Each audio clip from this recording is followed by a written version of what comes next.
acompáñame a orar un momento. Padre, en el nombre de Jesús, otra vez regresamos a tu presencia, Señor. Tú has sido bueno, tú has cuidado de nosotros, tú has sido paciente, tú has tenido misericordia, tu gracia ha sido suficiente. Tú nos has levantado vez tras vez, tras vez, tras vez, tras vez, tras vez, tras vez. Tú no te acuerdas, Señor, de los pecados que hemos confesado, Señor. Para ti, Señor, siempre hay una nueva oportunidad para tus hijos, Señor.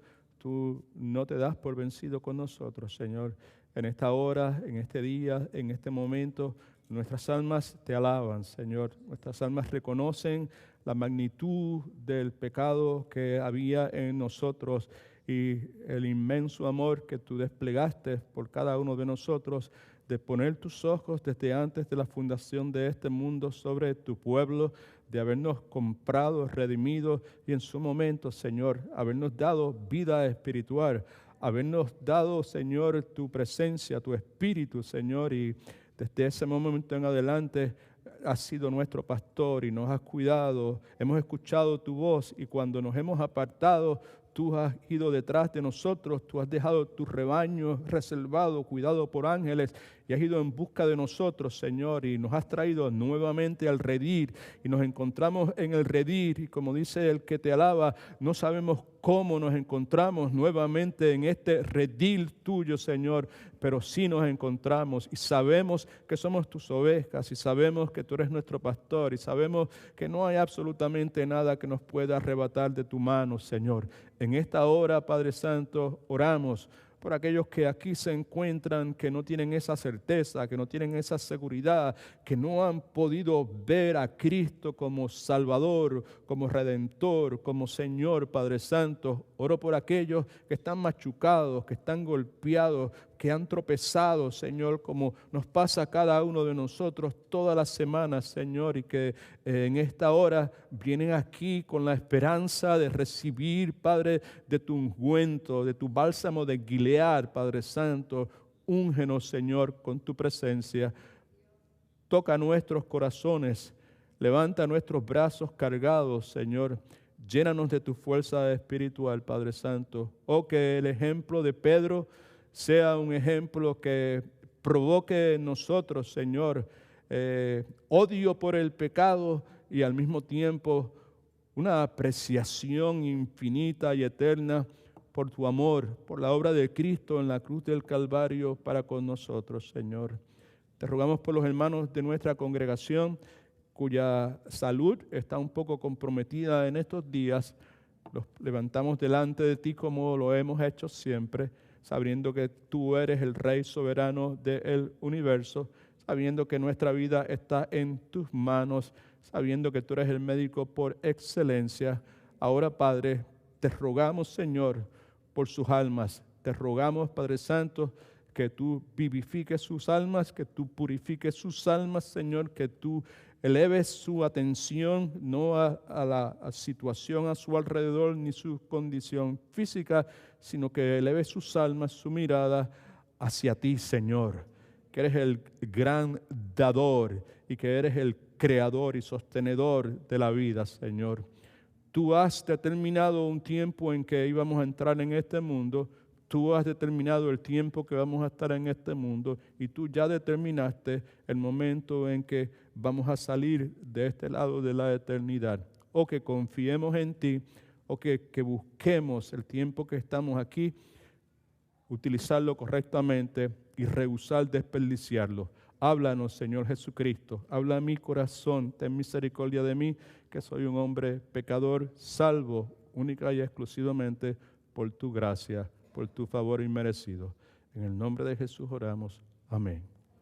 Amén. Puede sentarse, por favor.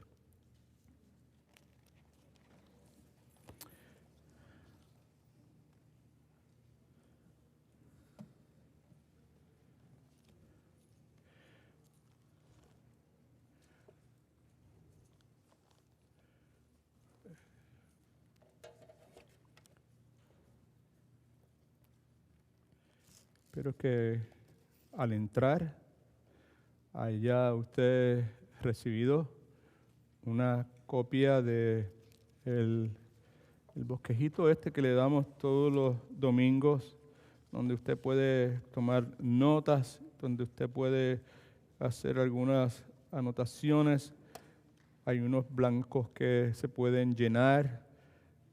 Los blancos que hay que llenar están ahí porque en ellos están encerrados unos principios, unas verdades que son cruciales para nuestro caminar con el Señor y tienen un propósito didáctico y al mismo tiempo tienen un propósito espiritual.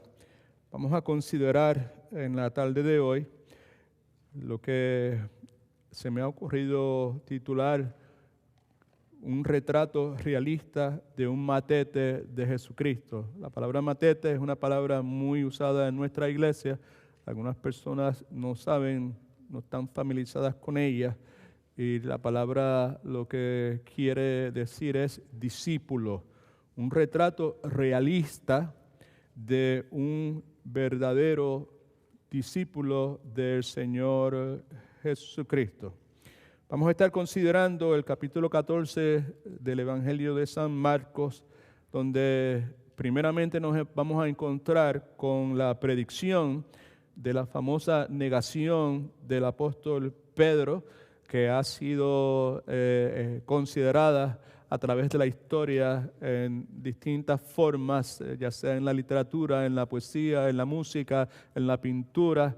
La negación de Pedro es clásico, ¿verdad? Y las imágenes que se están presentes en esa negación se han convertido en parte de la humanidad a través de la historia. Así que la primera porción nos enfrenta con la predicción de labios de nuestro Señor Jesucristo en cuanto a esta negación del apóstol Pedro, uno de los cuales él personalmente había llamado, había escogido, siendo Dios, siendo omnisciente, conociendo todo, sabía todo acerca de Pedro, pero sin embargo lo había escogido para que fuera parte de ese primer grupo de discípulos, eventualmente apóstoles. Y la segunda porción, vamos a ver cómo la narrativa de los versículos 66 al 72, nos deja ver cómo la negación ocurre. La primera porción, predicción de la negación. Segunda porción, cómo se expresa esa negación de parte de Pedro.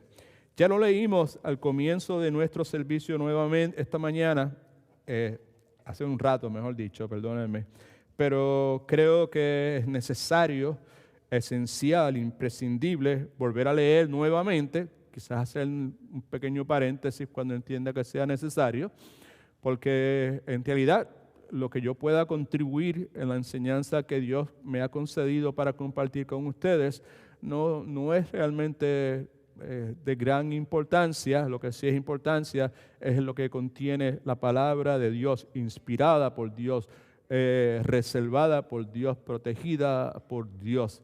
Yo quisiera que alguno de los hermanos ujieres que estén presentes por aquí, si tiene la bondad y puede bajar el aire acondicionado, que lo haga, por favor. All right? Así que se lo vamos a agradecer muchísimo. Okay.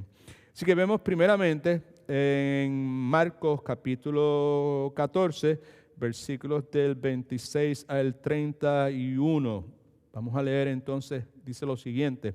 Cuando hubieron cantado el himno, salieron al monte de los olivos. Ellos se encontraban hasta ese momento en lo que usted y yo conocemos como el aposento alto. Ellos han estado escuchando de labios de nuestro Señor y Jesucristo doctrina, teología correcta, Cristo hablándole acerca de lo que habría de esperarse, Cristo insistiendo en la necesidad que ellos tenían de permanecer en Él, Cristo hablando acerca de la promesa del Espíritu Santo, Cristo hablando de que Él se iba a ir, pero que no se preocupasen porque Él iba a preparar lugar para ellos, para que donde Él estuviese, ellos también iban a estar. Cristo ha estado hablando, le está dando un discurso en lo que usted y yo conocemos como el aposento alto. Se ha establecido la práctica de la ordenanza que nosotros celebramos como iglesia, de la comunión, de la Santa Cena. Han tenido la Santa Cena. Ya Judas ha salido del grupo, ha ido a hacer lo que él estaba determinado para hacer, y pues ellos, dice la Escritura, cuando hubieron cantado el himno, salieron al Monte de los Olivos. Fue inevitable para mí al comienzo del servicio hoy, al leer esta porción, inmediatamente comentar de que la iglesia del Señor canta. Amén. Canta, verbalmente canta, alaba al Señor. No quiere decir que todo grupo de personas que se llamen a sí mismos como creyentes que cante, en realidad lo son. Tenemos grupos como el famoso coro del Tabernáculo Mormón, que sinceramente son extraordinarios musicalmente hablando, pero ellos no son de Cristo. Así que se puede cantar al Señor sin necesariamente ser parte de Cristo. Aquí tenemos a este grupo de creyentes cantando, alabando al Señor, y luego de eso salen camino al monte de los Olivos. Lo que acontece inmediatamente después de eso, tiene que utilizar su imaginación santificada, es en el transcurso, no es en un aposento como este, sino que sucede mientras van caminando, van en dirección a este lugar que se conoce como el Monte de los Olivos. Entonces, cuando van de camino, Cristo les dijo: todos os escandalizaréis. No, la palabra sugiere tropiezo, la palabra sugiere fallar, la palabra sugiere hacer lo que es incorrecto. Hay muchísimas otras cosas que la palabra sugiere. Incluye negación. La palabra sugiere caer en una trampa. La palabra escandalizar es casi sinónimo en el idioma hebreo de lo que encontramos en Proverbios 29-25, que dice que el temor del hombre trae lazo en trampa, cae en una trampa, ¿verdad? ¿Sabe? Y el que confía en el Señor será exaltado. Vosotros, todos ustedes, palabras de Cristo, todos ustedes, esos que Él ha escogido, esos que Él ha entrenado, esos con los cuales Él ha estado compartiendo durante toda esta noche, todos ustedes os escandalizaréis de mí por causa mía, right? Por razón mía, esta noche, en el presente, porque el escrito está en la Sagrada Escritura, en el libro de Zacarías, me parece que en el capítulo 12, heriré al pastor, eso es una profecía mesiánica, y las ovejas serán dispersadas. Heriré al pastor, el que está hablando es Dios. Dios dice: yo heriré al pastor. El pastor del que está hablando es el buen pastor, es el Señor Jesucristo, y las ovejas serán dispersadas. Está hablando de la iglesia del Señor Jesucristo. Importante notar que el que está hiriendo al pastor es el Dios Todopoderoso. Amén. All right. Heriré al pastor y las ovejas serán dispersas, pero después que haya resucitado, iré delante de vosotros a Galilea. Así que la idea de que el herir al pastor está hablando de que el pastor será muerto es confirmado por lo que vemos en el versículo 28, y que está hablando de Cristo, porque inmediatamente Cristo dice: pero después que haya resucitado, hablando de él sí mismo, iré delante de vosotros a Galilea. Versículo 29. Entonces Pedro le dijo: todos se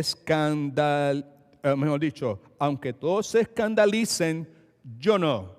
Aunque todos te nieguen, yo no. Aunque todos tropiecen, yo no. Aunque todos te den la espalda, yo no. Aunque todos caigan en una trampa, yo no. Que de paso es el problema que vamos a ver atendiendo en esta tarde con relación a Pedro. Y le dijo Jesús: de cierto te digo que tú, particularmente hoy, en esta noche, antes de que cante el gallo 2 veces, me negarás 3 veces. Mas él, Pedro, con insistencia, trató de corregir a Dios. con insistencia decía: si me fuera necesario morir contigo, no te negaré, aunque mi vida esté en peligro, aunque tenga que morir, no te voy a negar. Y concluye el versículo 31 señalando que no solamente Pedro hablaba en esos términos, y también que todos decían lo mismo. Versículos 66 al 72. Aquí vemos entonces el cumplimiento de ese señalamiento, de esa declaración del Señor Jesucristo. Estando Pedro abajo en el patio, Cristo ya ha sido arrestado, Cristo ya ha sido negado, el beso de Judas, todas esas cosas. Ahora es llevado para ser enjuiciado a casa de Caifás, y ese es el contexto en que sucede esto. Está Pedro abajo en el patio de la casa de Caifás, y vino una de las criadas del sumo sacerdote. Una de las criadas habla de una doncella jovencita, un teenager de 15 a 16 años, algo así. Y cuando vio a Pedro que se calentaba mirándole, dijo: tú también estabas con Jesús el Nazareno. Es lógico asumir que en determinado momento previo a ese incidente, esta joven había visto públicamente a Pedro en compañía del Señor Jesucristo y en compañía de los discípulos. Ella estaba segura que lo había visto. Yo sé quién tú eres. Yo te he visto con él. Tú también estabas con Jesús el Nazareno. Versículo 66:8. Mas él, Pedro, primeramente negó, diciendo: no lo conozco, ni sé lo que me dices, y salió a la entrada y cantó el gallo. En otras palabras, salió a la entrada al lado de la calle, si usted quiere, ¿verdad? Se salió del lugar donde estaba, del patio, y caminó en entrada, en dirección al portón, si usted quiere, que daba entrada al camino. Y negó al Señor Jesucristo y cantó el gallo. La criada, viéndolo otra vez, sugiere entonces que la criada se va detrás de él, comenzó a decir a los que estaban allí: este es de ellos. Ella está detrás de él. Ella lo acusa primeramente cuando lo ve de cerca, ahora está un poco más distante, ella se acerca donde él y le hace saber a las demás personas: este estaba con él. ¿Ok? Este es de ellos. Versículo 70, pero él nuevamente lo negó. Poco después, los que estaban allí dijeron otra vez a Pedro. Pedro probablemente entra en una conversación con las personas que como él se estaban calentando, ¿verdad? Y le dicen a Pedro: verdaderamente tú eres de ellos porque eres Galileo y tu manera de hablar es semejante a la de ellos. En otras palabras, el acento de Pedro lo había delatado. Entonces él, Pedro, comenzó a maldecir y a jurar: no conozco a este hombre de quien hablas. Y el gallo cantó la segunda vez. Entonces Pedro se acordó de las palabras que Jesús había dicho: antes de que cante el gallo 2 veces, me negarás 3 veces. Y pensando en esto, lloraba. Ese pasaje es muy familiar para la inmensa de las personas que en determinado momento han sido parte de alguna iglesia evangélica. Y como dije al comienzo, la imagen de Pedro negando al Señor Jesucristo, el gallo cantando, Pedro llorando amargamente, ha sido plasmada en distintas formas a través de los años, en distintas culturas, a través de la literatura, a través de la música y a través de la pintura, y en el tiempo en que vivimos, a través del celuloide, a través de películas y videos y todo ese tipo de cosas. Ahora bien, sin lugar a dudas, el apóstol Pedro probablemente es el discípulo con el cual la iglesia del Señor Jesucristo, a través de su historia, más se ha identificado. Pedro, cuando leemos la narrativa bíblica, nos damos cuenta de que era capaz de ser sumamente disparatado en sus comentarios. Eso quiere decir que salían disparates de su boca en cualquier momento. Pedro era el tipo de persona que decía lo que le viniera a la mente, pero también, al mismo tiempo, Pedro podía ser seriamente sincero en lo que decía, disparatado, fuera de tiempo, pero al mismo tiempo sumamente sincero en lo que estaba diciendo. Me parece a mí que la vida de Pedro es un retrato realista, verdadero, genuino, real, fideligno, de un verdadero discípulo, de un verdadero matete del Señor Jesucristo. Como decimos en nuestros países, la palabra de Dios, la Biblia, nos presenta a Pedro con sus verrugas y sus arrugas. Nos lo presenta con sus puntos buenos y con sus puntos malos. Nos presenta a Pedro tal y como es. Y al igual que nosotros, por eso nos identificamos con él, la vida de Pedro se caracteriza por sus altas y sus bajas. Pedro tuvo días buenos, pero Pedro también tuvo días desastrosos. ¿Alguien dice amén? Right? Pedro falla. ¿Cuántos han fallado? Pedro falla muchas veces. ¿Cuántos han fallado muchas veces? Y en ocasiones Pedro falla horriblemente. ¿Cuántos han fallado alguna vez horriblemente? Okay. Pero como acabo de decir, Pedro también tenía sus días buenos. Veamos qué acontece en dos ocasiones, en dos de esos días buenos de Pedro. Las notas suyas, por favor, la palabra de Dios. En Mateo capítulo 16, versículos 13 al 17, vemos a Pedro teniendo uno de sus mejores días. Dice la Escritura: al llegar Jesús a la región de Cesarea de Filipo, preguntó a sus discípulos diciendo: ¿quién dicen los hombres que es el Hijo del Hombre? Pregunta que trasciende la eternidad, pregunta que se ha hecho a través de la historia y pregunta que el Dios Todopoderoso vuelve nuevamente a preguntar a cada uno de los que se encuentran en esta tarde, en este humilde recinto. ¿Quién dicen los hombres que es el Hijo del Hombre? ¿Quién tú dices que es el Hijo del Hombre? Está hablando Cristo acerca de sí mismo. Ellos dijeron, los discípulos le contestan, unos dicen que es Juan el Bautista, otros dicen que es Elías y otros que es Jeremías o alguno de los profetas. Y él les preguntó, Cristo les pregunta, ¿y vosotros quién decís que yo soy? Tú que estás aquí presente, ¿quién tú dices que Jesucristo es? Respondió Simón Pedro, por eso es que este es uno de los mejores días de Pedro. Respondiendo Simón Pedro, todo el mundo callado, pero como Pedro es líder, Pedro siempre abre la boca antes que nadie. Respondiendo Simón Pedro, dijo, tú eres el Cristo, tú eres el Hijo del Dios viviente.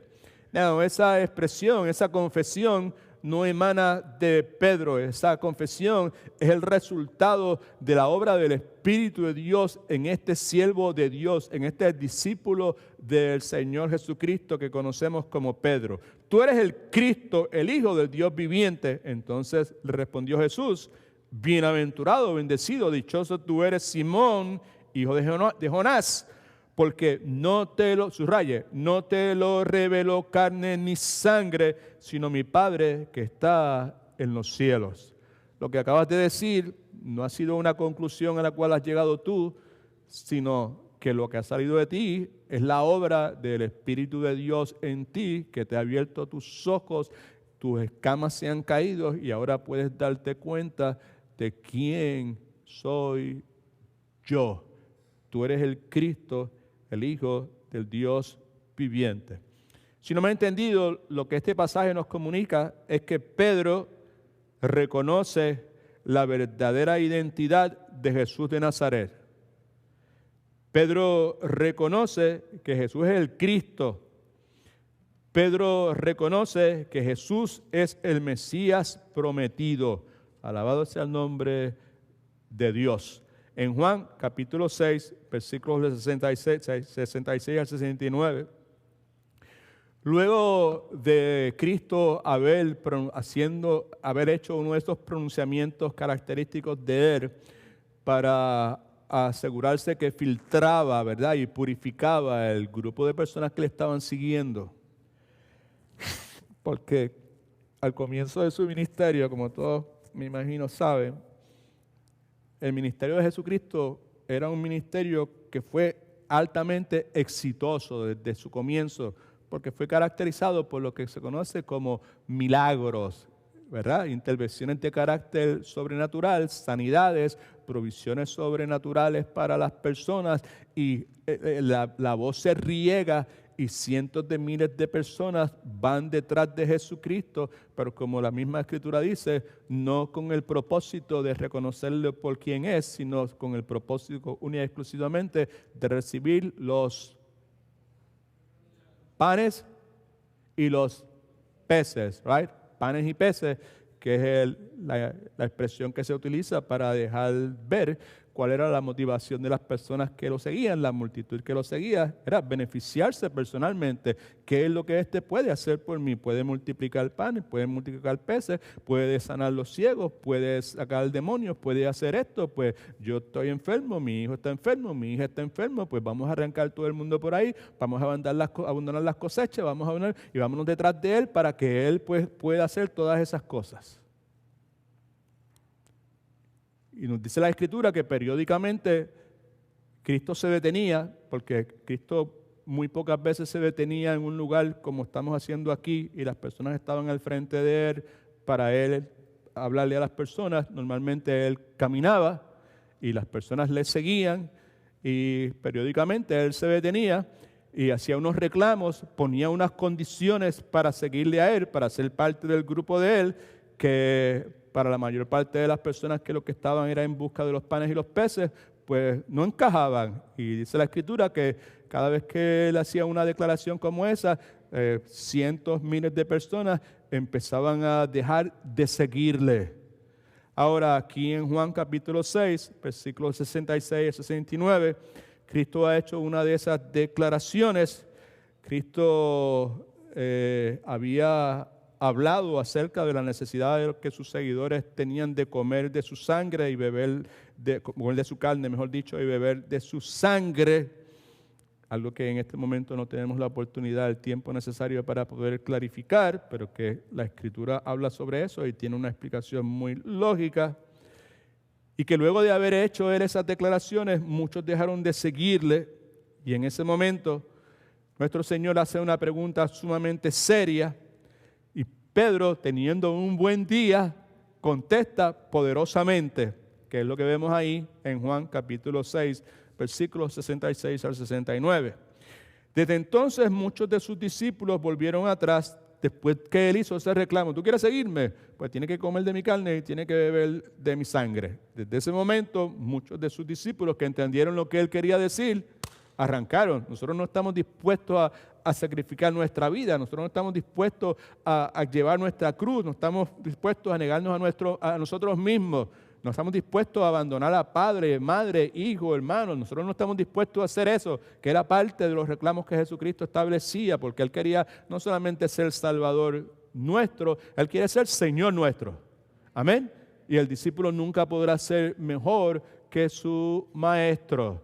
Y Él nos salva, Él no nos lleva inmediatamente consigo a las mansiones celestiales, Él nos deja aquí para que nosotros seamos extensiones terrenales de su ministerio, para que nosotros seamos transformados a través de la renovación de nuestro entendimiento y para que nuestra vida cambie, y para que nuestras prioridades cambien, y para que nuestros temores sean disipados, y para que nuestra culpa sea removida, y para que haya poder en nuestras vidas para poder decirle que no al pecado.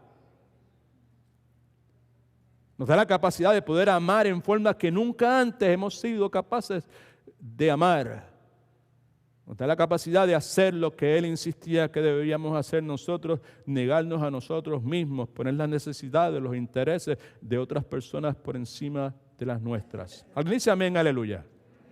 All right, ok. Versículos 66, 69 dice: desde entonces muchos de sus discípulos volvieron atrás, ya no andaban con Él, ya no le seguían. Dijo entonces Jesús a los 12, esta es la pregunta que hice referencia hace un momento: ¿queréis acaso iros también vosotros? Versículo 66, le respondió ¿quién? Simón Pedro. Le respondió Simón Pedro lo siguiente: a good day for Peter. Señor, ¿a quién iremos? Tú tienes palabras de vida eterna. En el griego, solamente tú y únicamente tú tienes palabras de vida eterna. Versículo 69. y nosotros hemos creído y conocido, experimentado en carne viva que tú eres el Cristo, que tú eres el Hijo del Dios viviente. Ahora, ¿cuál es el punto detrás de todos estos señalamientos que acabo de hacer en el contexto del retrato realista de un matete de Cristo, utilizando la vida del apóstol Pedro? El punto detrás de todo esto es que Pedro es un verdadero matete, un verdadero discípulo del Señor Jesucristo. No solamente eso, sino que él era un líder dentro del grupo de discípulos del Señor Jesucristo. Pedro sin duda había encontrado en Cristo, escuche que esto es lo que nos hace verdaderos seguidores de Cristo. Pedro había encontrado en Cristo la respuesta a su problema con el pecado, la respuesta, entre otras cosas, podemos decir muchísimas otras cosas, pero la respuesta a su problema con el pecado, la respuesta a su problema con la culpa.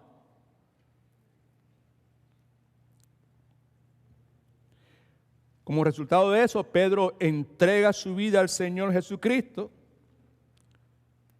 Los evangelios nos dicen que Pedro abandona todo lo que tenía materialmente, su negocio, lo hace con el propósito de seguir al Señor Jesucristo. Y sin lugar a dudas, Pedro estaba dispuesto a morir por el Señor Jesucristo. La tradición histórica nos dice que Pedro eventualmente moriría por la causa del Evangelio, por la causa del Señor Jesucristo. Sería crucificado al revés, esto dice la tradición, a las afueras, las murallas de Roma. Al revés quiere decir cabeza hacia abajo, pies hacia arriba. La razón por la cual Pedro exige que eso se haga de esa forma es porque en sus palabras él no se sentía digno de ser identificado con la crucifixión del Señor Jesucristo.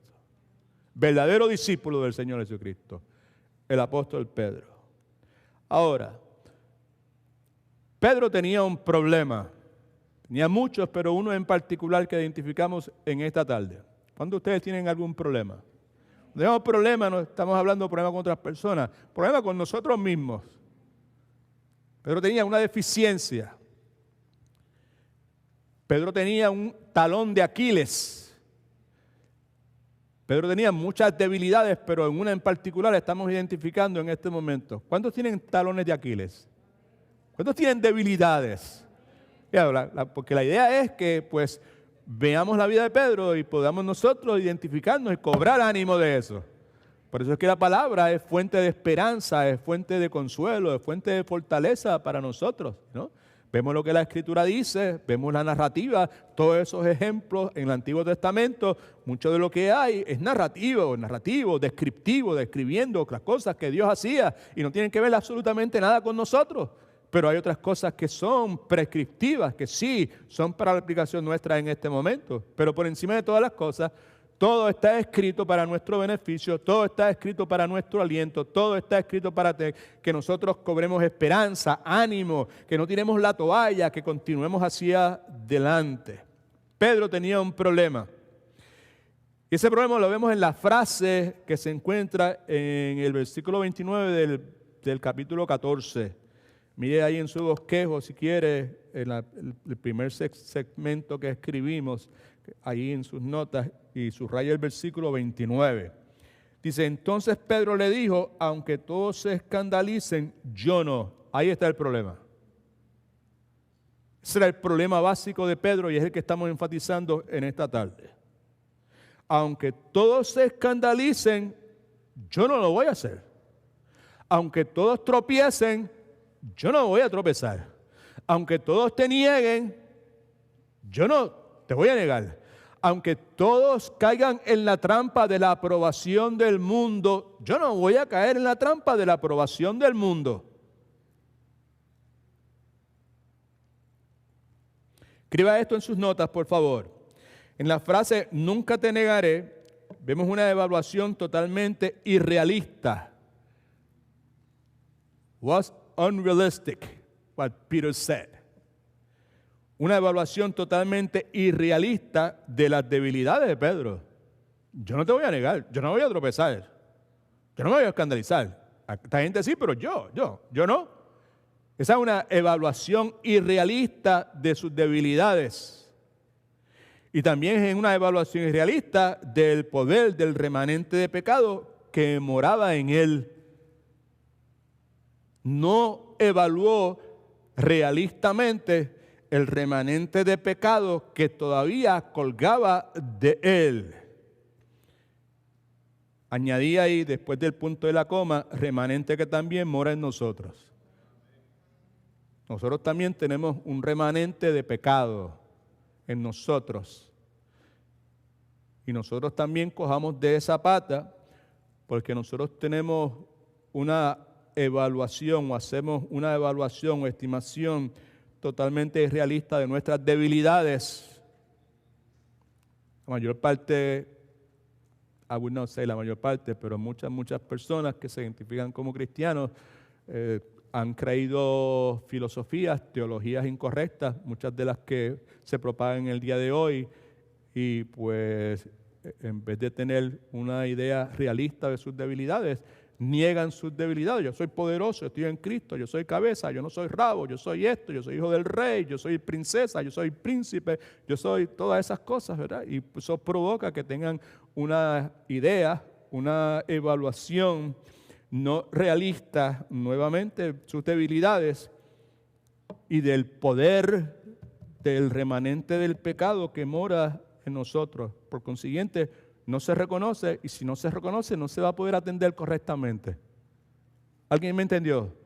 Si no reconoces que ese remanente está ahí, que es una lucha que va a estar ahí para el resto de tu vida, que nunca podrás pretender, esperar que ese remanente desaparezca. Ese remanente nunca va a desaparecer por completo. Ese remanente está diseñado para permanecer en nosotros mientras estemos en este lado de la eternidad. Lo que Dios quiere es que nosotros reconozcamos la presencia de ese remanente. Por consiguiente, al reconocerlo, lo que va a provocar es que nuestra dependencia de Dios se va a intensificar, va a ser más genuina, va a ser más verdadera. Y entonces, cuando eso sucede, es que nosotros verdaderamente experimentamos lo que se conoce como la vida abundante. Yo he venido para que tengan vida espiritual y vida en abundancia. La vida abundante no tiene absolutamente nada que ver con prosperidad económica, material. Porque se puede tener toda la prosperidad económica y material y ser una persona totalmente desdichada. Amén. Y usted puede tener toda clase de limitaciones y al mismo tiempo estar totalmente lleno de gozo. Pablo es un ejemplo de eso. Pablo decía, yo he aprendido a tener abundancia y estar en necesidad. En ambas circunstancias, Dios me ha capacitado. He aprendido, porque estas cosas no son parte de nuestra naturaleza. Nosotros somos felices cuando tenemos abundancia. Somos felices cuando estamos cómodos. Somos felices cuando tenemos muchas cosas materiales. Nosotros necesitamos aprender a ser felices y estar contentos en la necesidad. Y esa es la obra de Dios en nosotros a través de la renovación de nuestro entendimiento. Ahora, ¿qué es lo que se supone que debamos aprender de esta historia? Muchas cosas que hemos aprendido a través de nuestro caminar con el Señor, y en esta tarde de este día número 9 del mes de enero del año 2022, pues, ¿qué cosas podemos aprender de esta historia? En las notas suyas, por favor, vamos a ver algunas verdades importantes en cuanto a la vida del verdadero matete o discípulo del Señor Jesucristo. 5 verdades vamos a considerar en cuanto a lo que ser un verdadero discípulo o matete del Señor Jesucristo implica. ¿Ok? Así que agárrese que vamos rápido. Primeramente, implica, si yo soy un verdadero discípulo, ¿cuántos son verdaderos discípulos de Cristo? Pero yo quiero un verdadero discípulo de Cristo. ¿Right? Okay. Pastor, Dios no está tan interesado en que nosotros seamos cristianos, ¿verdad? Dios lo que interesa es que seamos discípulos de Cristo. Seguidores, personas. Yo soy cristiano, pero discípulo, eso, en la iglesia hay unas personas que son discípulos, pero yo no, yo soy cristiano. Pues eso es una interpretación totalmente antibíblica, porque Dios nos llamó a todos a ser discípulos del Señor Jesucristo.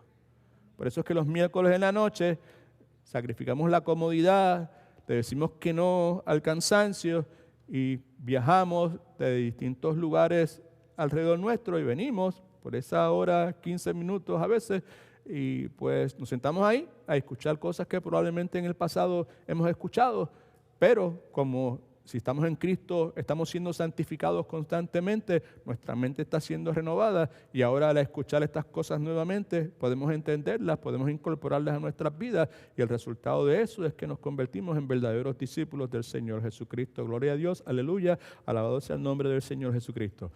Una de las cosas importantes en cuanto a la vida del verdadero matete, discípulo del Señor Jesucristo, es que es de esperarse que vendrán días cuando la prueba de mi fe será bien severa. Vendrán días cuando la prueba de mi fe será bien severa.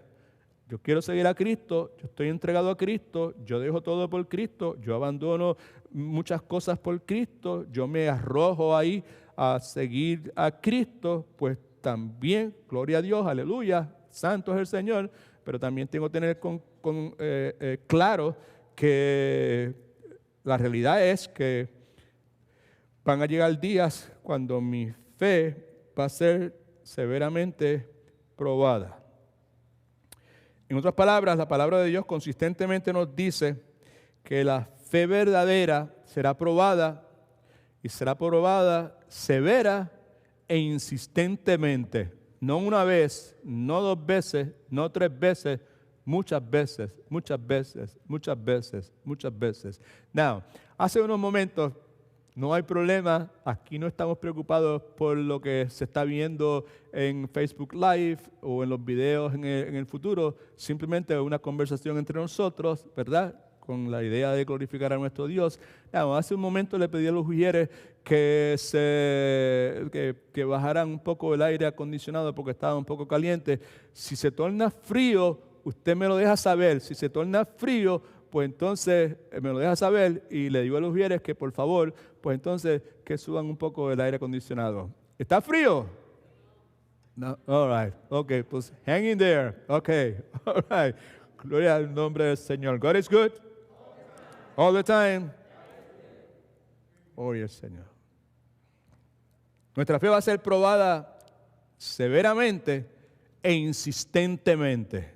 No va a ser una vez, no va a ser 2 veces. Y we need to write that down. Tenemos que escribirlo.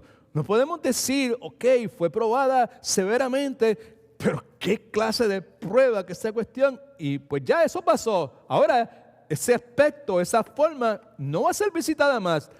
No, no y no. Nuestra fe va a ser probada severamente e insistentemente.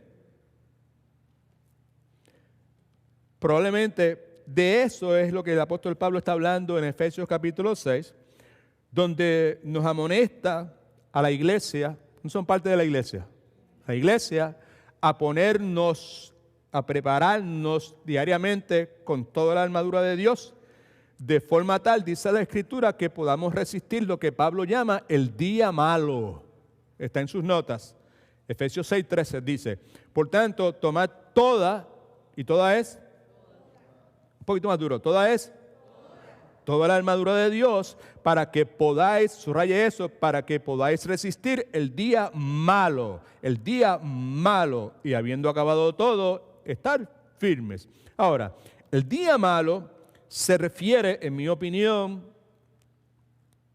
y la de muchos estudiosos de la palabra de Dios, se refiere a un día que cada uno de los verdaderos discípulos del Señor Jesucristo conoce.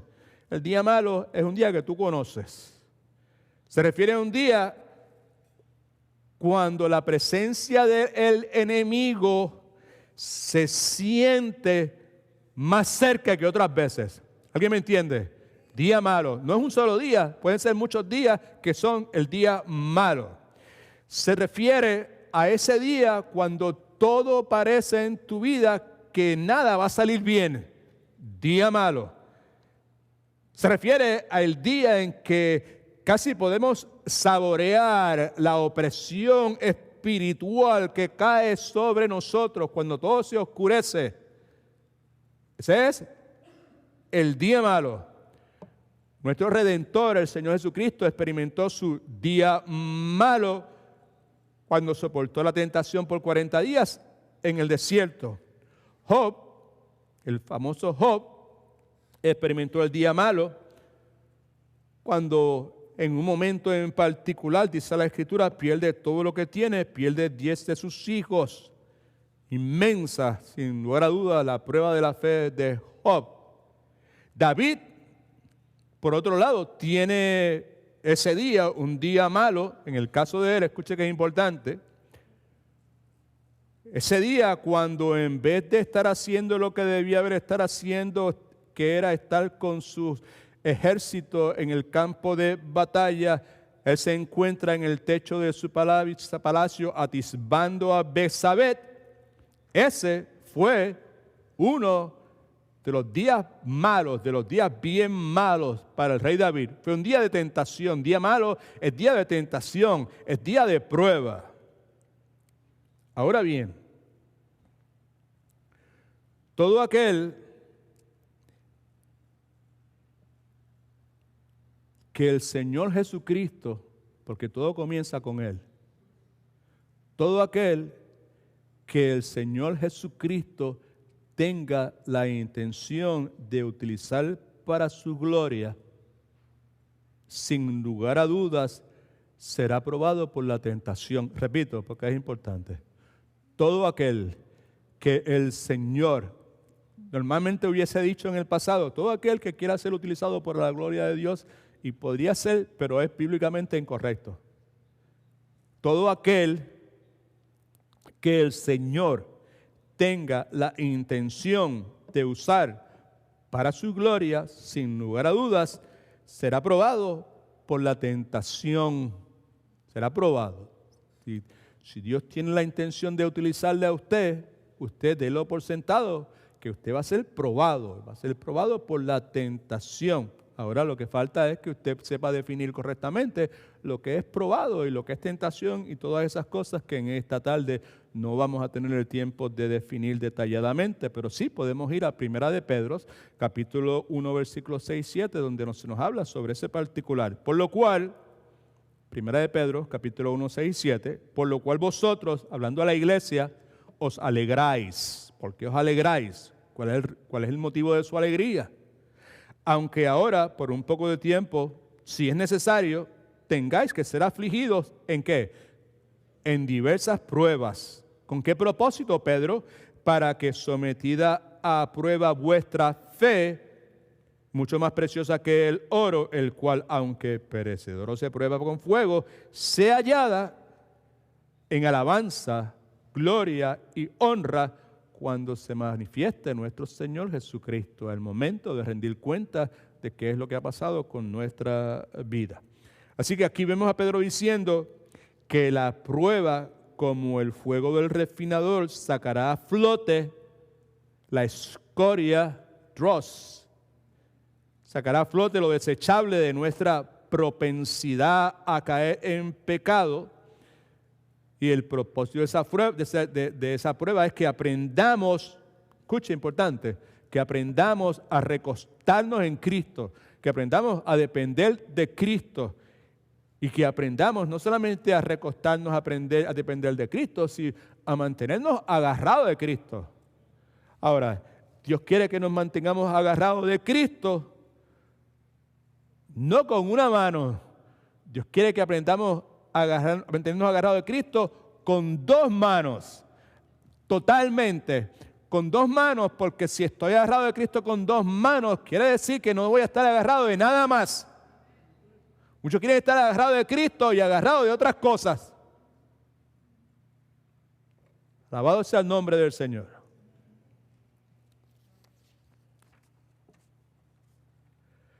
Así que días de prueba le esperan a todo verdadero matete del Señor Jesucristo. Amén. Good. En muchos casos, esos días han llegado. Y muchas personas no están conscientes de qué es lo que está pasando, no están mirando lo que está pasando desde la perspectiva correcta. En otros casos, esos días están por llegar. Y también muchos verdaderos matetes del Señor Jesucristo no se han dado cuenta de qué es lo que está pasando o qué es lo que va a pasar. Ahora, yo les suplico por favor que preste atención, ¿verdad? Porque estamos considerando una evaluación exhaustiva de lo que el discipulado cristiano verdaderamente es.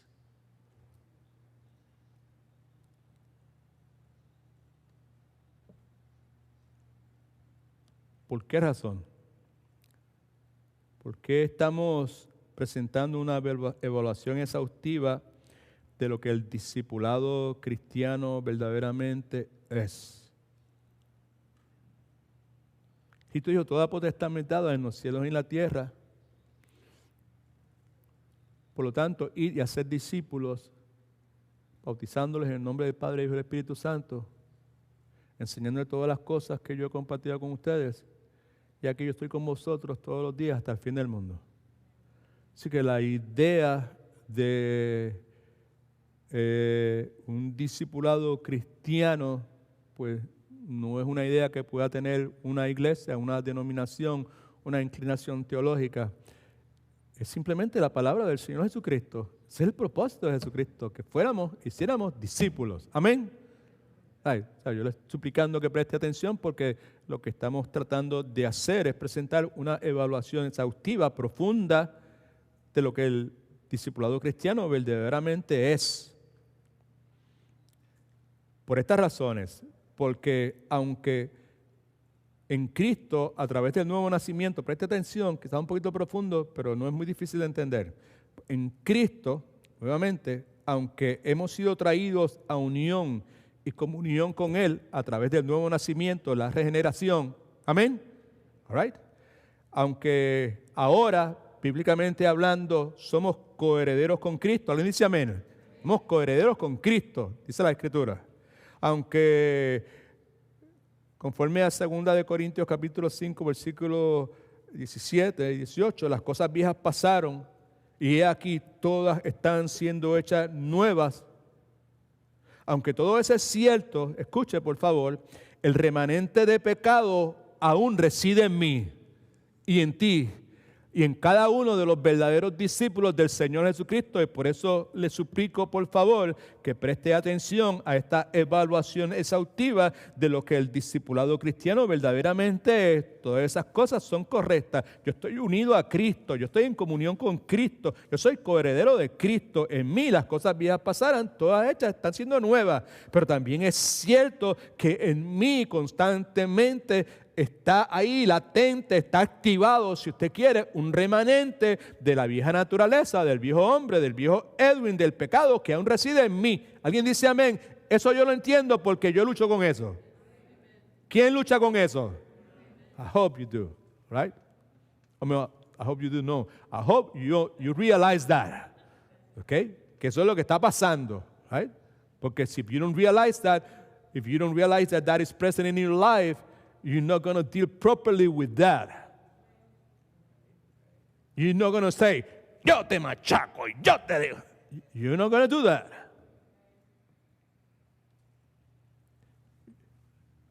This is what you're going to do. Vas a vivir agarrada del Señor Jesucristo. De Él solamente. No con una mano, sino con dos manos.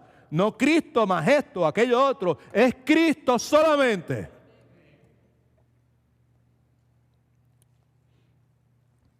Mira lo que dice Pablo acerca del remanente que esté todavía. Pablo es el que nos comunica que hemos traído a comunión y unión con Cristo. Somos coherederos con Cristo. Las cosas viejas pasaron, todas son hechas nuevas. Pero en Romanos capítulo 7, versículo 15, esto es lo que dice. Lo que hago no lo entiendo, pues no hago lo que quiero, sino que detesto, eso hago.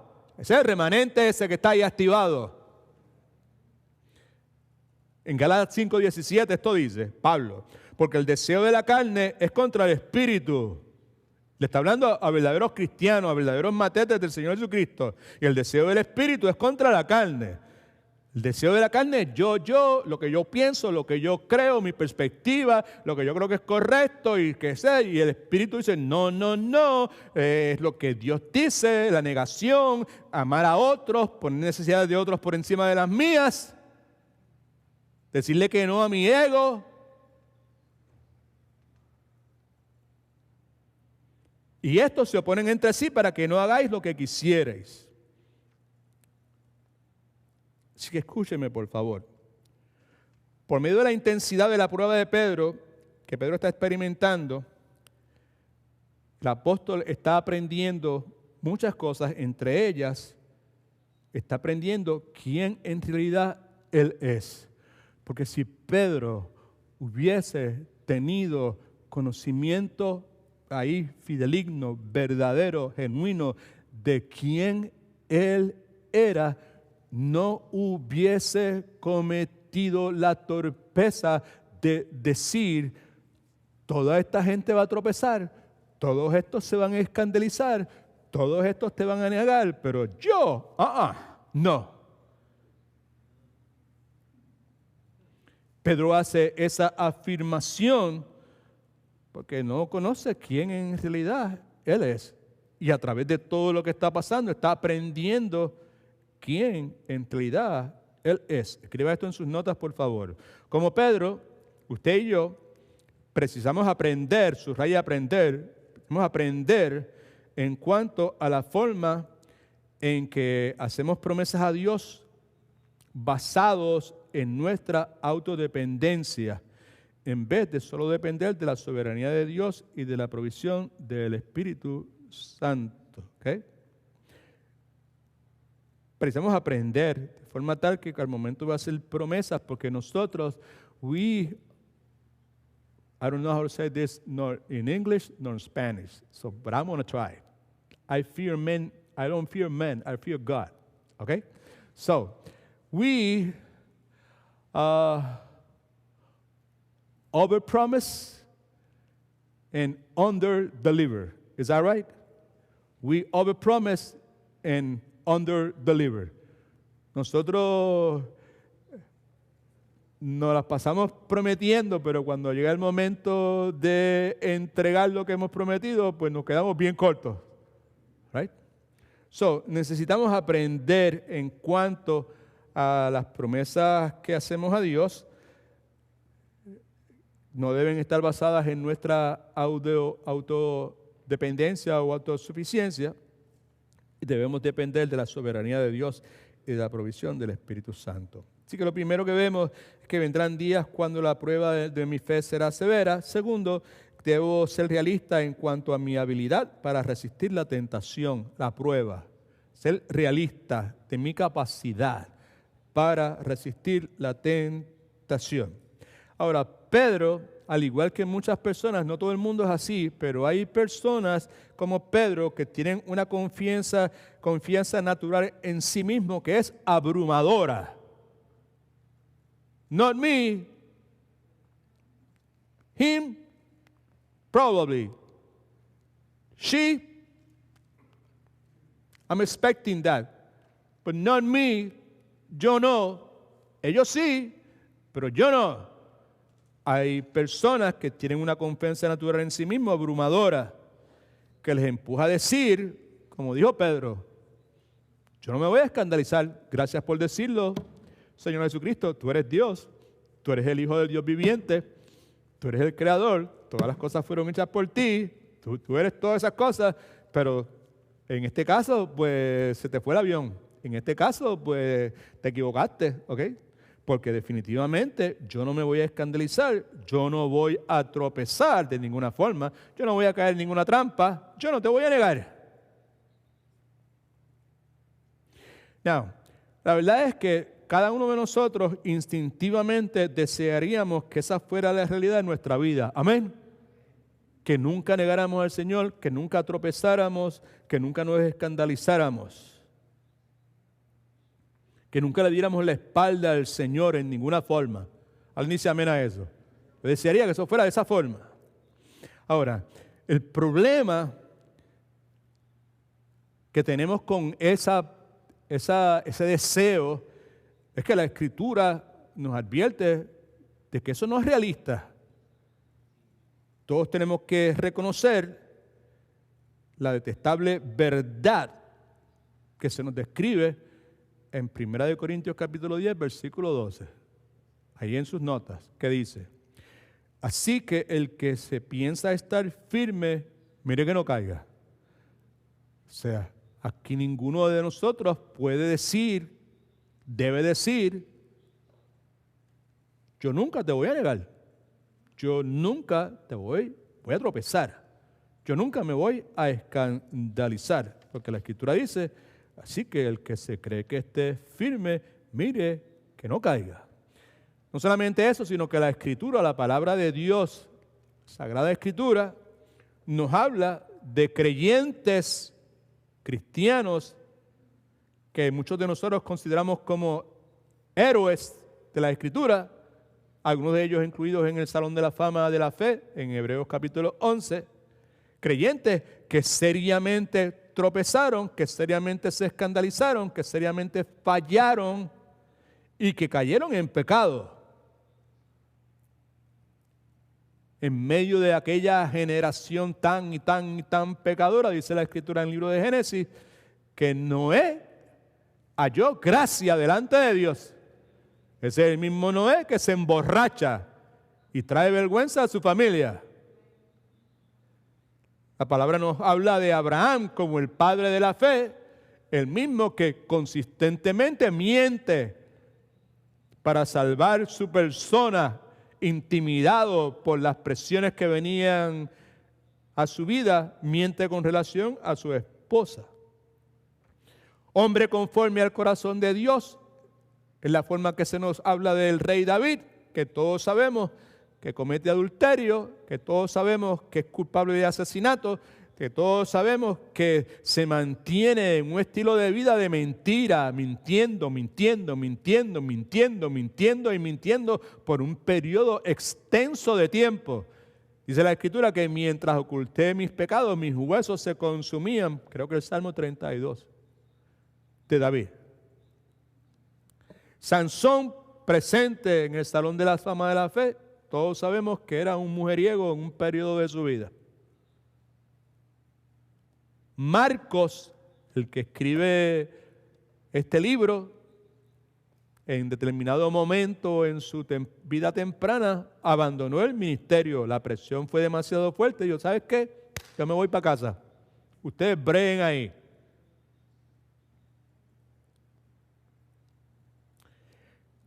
Los hermanos de Corintios, educados, entrenados, discipulados por el apóstol Pablo y su grupo de trabajadores, no podían ser más carnales porque no podían. La iglesia de Éfeso, nos dice la Escritura,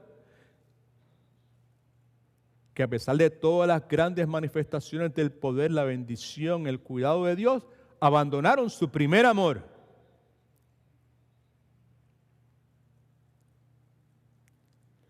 ¿Cuál es el punto, pastor? Cada uno de ellos, en cierta forma, son como un faro de luz que nos recuerda, ¿qué nos recuerda?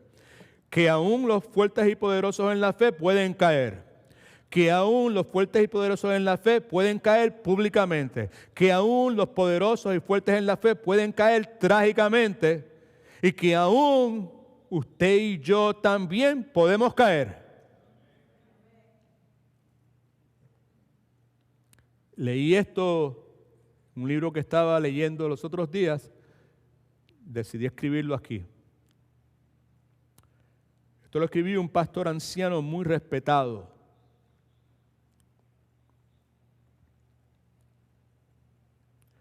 Cuando era joven quería terminar mi carrera con gran éxito. De paso, yo no soy ese pastor viejo, gran respetado.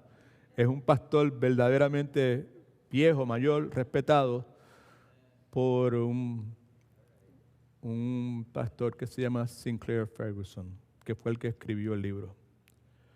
Cuando era joven quería terminar mi carrera con gran éxito.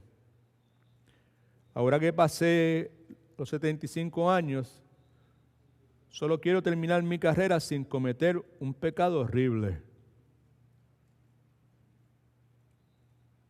Porque a mi alrededor veo esparcidos como cadáveres de la gente que profesaba ser cristiana, que han caído públicamente y catastróficamente. El punto detrás de esto simplemente es el señalamiento que acabamos de hacer. Necesitamos ser realistas en cuanto a nuestra habilidad para resistir la tentación. Tú y yo podemos ser verdaderos discípulos del Señor Jesucristo. Tú y yo podemos ser ministros del Señor. Tú y yo podemos haber estado sirviéndole al Señor por años y años y años, caminando en fe, caminando en santidad. Pero dice la palabra que el que se cree que esté firme, mire que no caiga. Dice la Escritura que dadas las condiciones correctas, cada uno de nosotros somos capaces, estoy hablando de hombres y mujeres, somos capaces de hacer la barbaridad mayor. Amén. Por lo tanto, debemos ser realistas en cuanto a mi habilidad para resistir la tentación. He escuchado tantas veces diciendo que si ya no, porque ese lugar ya no existe, creo que ya no existe. Aquí había un lugar que se llamaba Wet n Wild y era de how you call that? ¿Cómo que era Wet n Wild?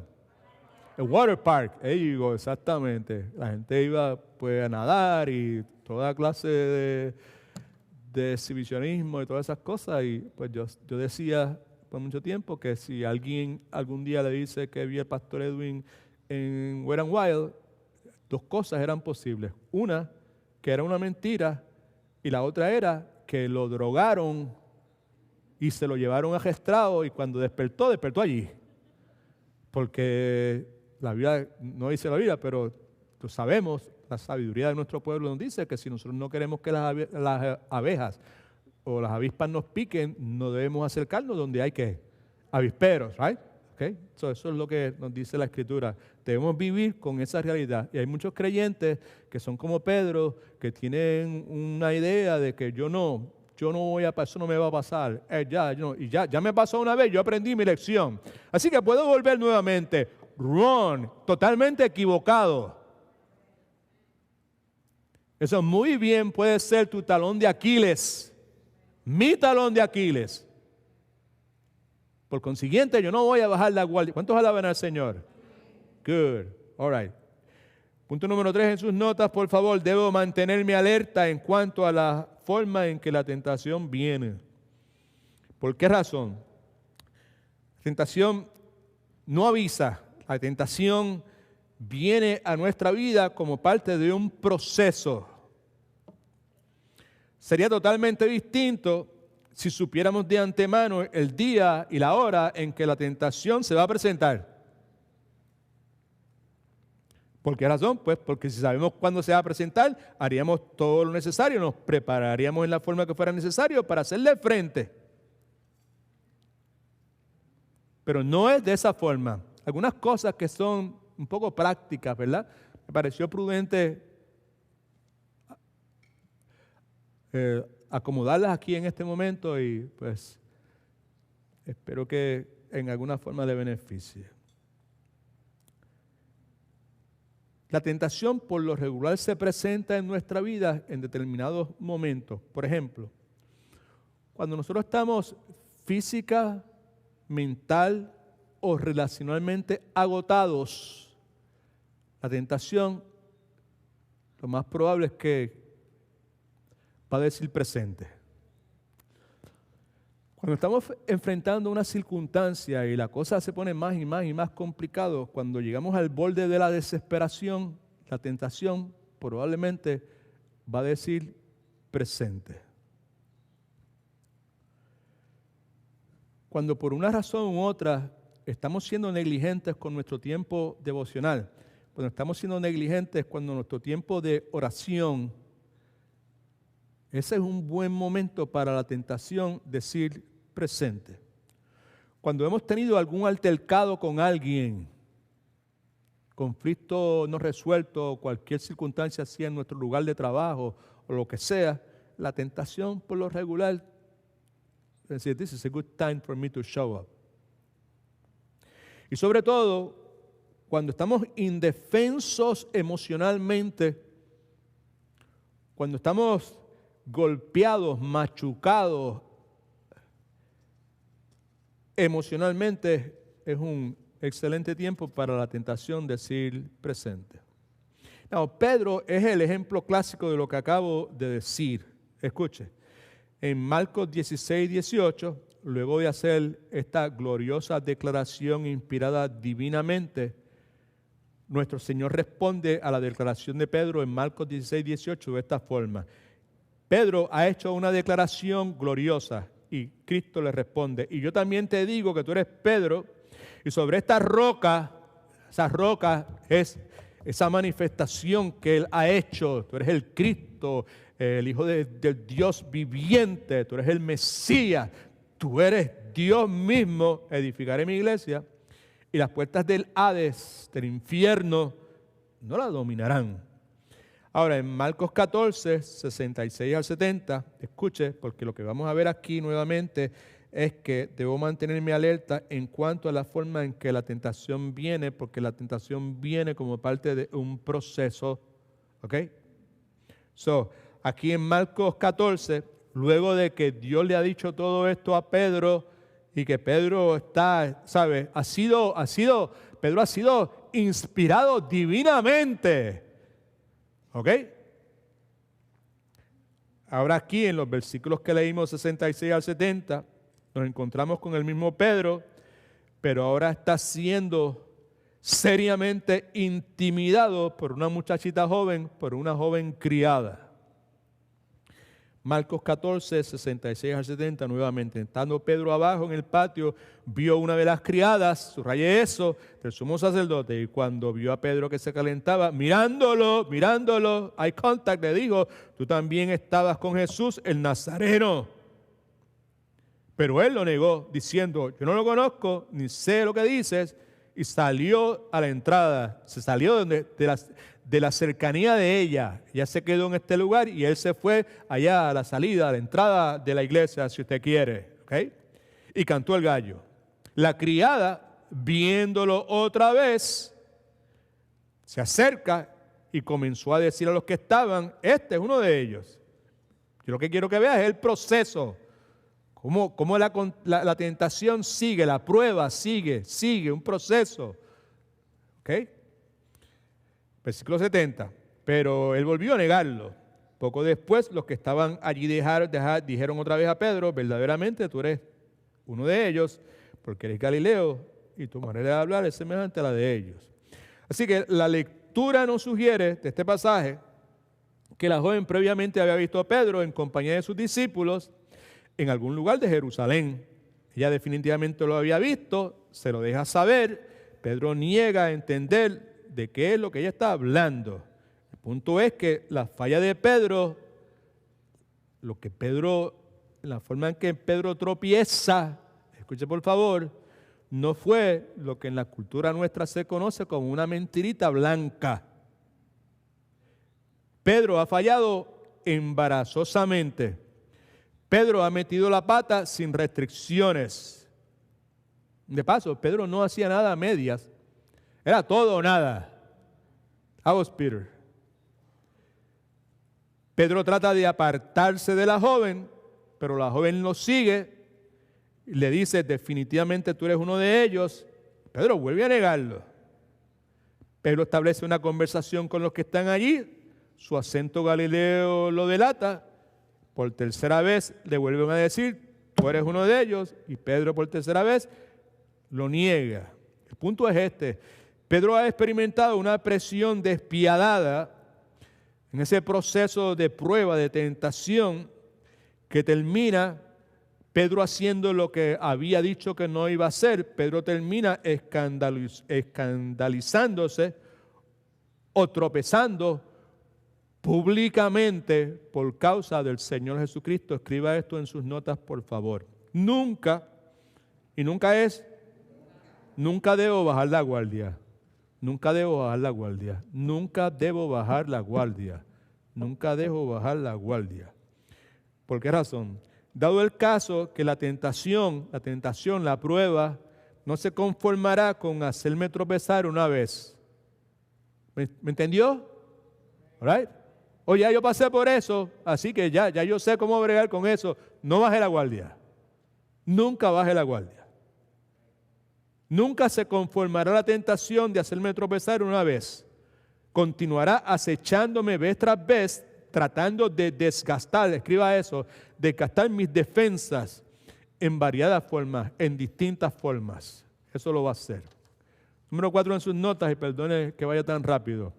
Debo recordar que la tentación usualmente me atacará en mi área más débil. En otras palabras, en lo que Hebreos identifica como el pecado que me asedia, y que yo añado el pecado que me asedia y que yo rehúso mortificar. Eso es bueno. That's a good point. Bien dicho, Pastor Edwin. Vuelvo a repetirlo. Debo recordar que la tentación usualmente me va a atacar en mi área más débil. Quiere decir que cada uno de nosotros tenemos un área que es más débil. Podemos identificar, debemos identificar cuál es mi área más débil, porque la tentación normalmente me va a atacar en ese área más débil, que es el pecado que me asedia. ¿Qué es eso? Es el pecado que yo soy más propenso a cometer. Y no solamente eso, es el pecado que yo rehúso mortificar. Es el pecado que yo rehúso hacer que se muera de hambre. Es el pecado que yo busco toda clase de razones bíblicas para dejarlo tranquilo. Es el pecado que está ahí, pero yo le paso la mano y yo lo acaricio y yo lo añoño, right? ¿Sabe? De forma tal que he llegado a un punto en que mi conciencia puede vivir tranquila con la presencia de ese pecado y el Espíritu Santo. Algunos de ustedes me miran y me dicen, eso suena como la mortificación del pecado. You are absolutely right. Es una pena que hoy no pudimos tener la lección. Con el favor de Dios, el próximo domingo lo vamos a tener. ¿Ok? Y si usted está participando de ese estudio, por favor, manténgase leyendo el capítulo número 8, que es para dónde vamos o dónde estamos. ¿Ok? Hebreos capítulo 12, versículo 1 dice, por tanto nosotros también teniendo un derredor nuestra tan grande nube de testigos, haciendo referencia a los que se mencionan en Hebreos 11, no solamente los nombres bien grandes, sino todos aquellos que nunca llegaron a experimentar la promesa en sí mismos, pero dieron sus vidas por fe, confiaron, aunque nunca experimentaron el fulfillment, el cumplimiento de esas promesas, teniendo delante de nosotros tan grande nube de testigos. Despojémonos, soltémonos, ¿qué? Todo peso, y mire lo que dice ahí, y del pecado que nos asedia. ¿Qué es el pecado que nos asedia? Pecados que somos propensos a cometer. En el caso de Pedro, interesante, muy interesante, y yo espero que sea un poquito interesante para usted, porque para mí ha sido grandemente interesante. En el caso de Pedro, la escritura, la narrativa de la escritura sugiere que uno de los pecados que Pedro era propenso a cometer era su tendencia a temer lo que otros pudiesen pensar de él.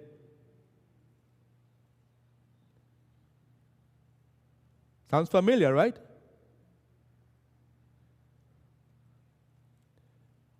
En esta enseñanza, cada vez las flechas caen más cerca, ¿verdad? ¿Sabe? Las flechas están cayendo por allá, fulano, aquel otro, pero cada vez pues están como más cerca a nosotros. Rápido, en Gálatas capítulo 2, un poquito ahí de contexto. Pedro, Pablo y Bernabé están de regreso en Jerusalén, luego de haber realizado su obra misionera entre los gentiles. Cientos de los gentiles han sido atraídos por Dios a la salvación que está en el Señor Jesucristo. El hecho de que los gentiles están siendo salvos por la gracia de Dios es algo que los hermanos judíos de la iglesia madre en Jerusalén no están muy contentos. Ha creado muchas sospechas en ellos, ¿verdad? Porque había un grupo de lo que se conoce bíblicamente como los judaizantes. Pedro había estado por mucho tiempo, porque él había visto que la salvación había venido a los gentiles, había estado por mucho tiempo comiendo con los gentiles convertidos, pero Pedro se entera de que una delegación de los hermanos de Jerusalén habrían de llegar hacia donde él estaba, en Antioquía, y en el momento que él se entera de que los hermanos judíos vienen para Antioquía, lo que Pedro había estado haciendo por mucho tiempo, esto es mucho después del evento de la negación, ¿ok? Just in case, right? ¿Sabe? Pedro se entera de que ellos vienen y Pedro simplemente, ¿qué hace? Deja de hacerlo, deja de juntarse con ellos. Ahora, Pablo nos dice que Pedro es digno de condenación porque se retrae, porque se aparta de ellos, y lo hacía simplemente porque el temor se había apoderado de Pedro, el temor del hombre se había apoderado de Pedro, right?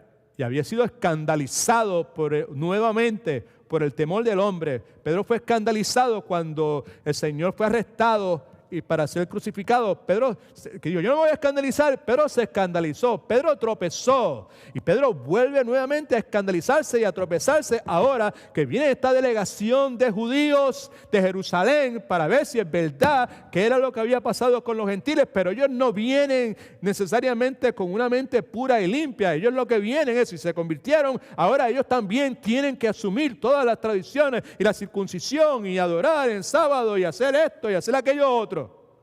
Pedro está consciente de eso y Pedro se intimida. Y Pedro, que ha estado comiendo y compartiendo con ellos, al saber que ellos vienen, ahora deja de hacerlo. Pablo está consciente de eso y Pablo está a punto de estallar. No, Pablo está a punto de estallar. No, Pablo estalla.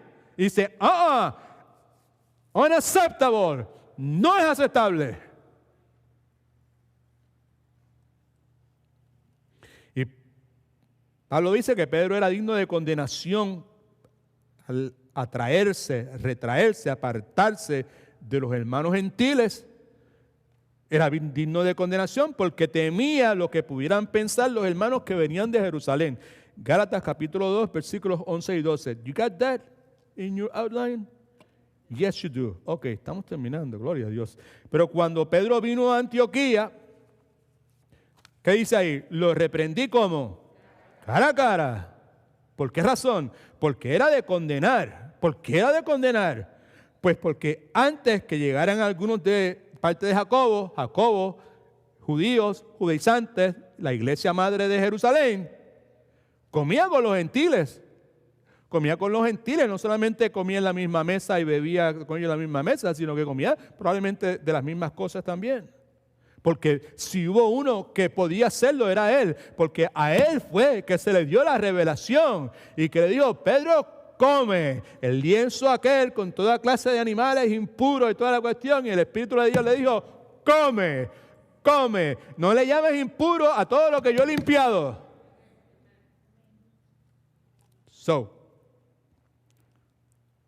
Antes de que Jacobo viniera con su gente, él comía con los gentiles, pero después que llegaron se retraía y se apartaba. ¿Por qué razón? Porque tenía que miedo de los de la circuncisión. Así que me parece claro que aquí en Gálatas capítulo 2, 11 y 12, el apóstol Pablo nos deja ver que el pecado que asediaba, propenso a cometer el apóstol Pedro, resulta ser el pecado de temer lo que otros puedan pensar o puedan decir de mí. En cierta forma, ese era el talón de Aquiles de Pedro, discípulo y apóstol del Señor Jesucristo, y yo someto respetuosa y temerosamente a su consideración que debemos introvisarnos cada uno de nosotros, porque es muy probable que también ese sea el talón de Aquiles de muchos de nosotros. Yo confieso nuevamente delante de Dios que por muchísimo tiempo ese fue talón de Aquiles para mí, personas antes de Cristo y después de Cristo. ¿Qué dice la Escritura con relación a ese pecado? El pecado de temer a lo que otros puedan pensar o decir de mí. Escriba por ahí en algún lugar. Si no ha escrito nada en este momento, escriba esto. Si hasta ahora no ha escrito nada, escriba por lo menos esto. Proverbios 29, 25.